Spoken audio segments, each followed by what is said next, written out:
দেখতে দেখতে চলে এলাম রানাঘাট কোর্ট মোড়।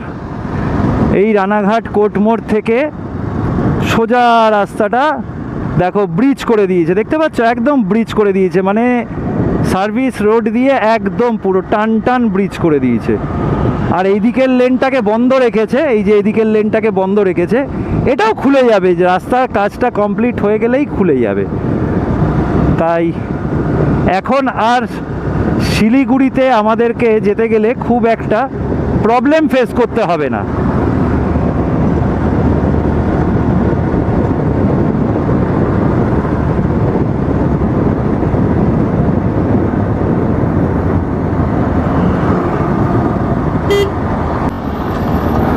ওই দেখো রেল গেটটা চলে যাচ্ছে, এই যে রেল ব্রিজ চলে যাচ্ছে ওখানটা দিয়ে। এই ব্রিজের কাজ সম্পূর্ণ শেষের পথে। এই যে এদিকে কাজ হচ্ছে, অলরেডি ডিভাইডারের কাজ হচ্ছে।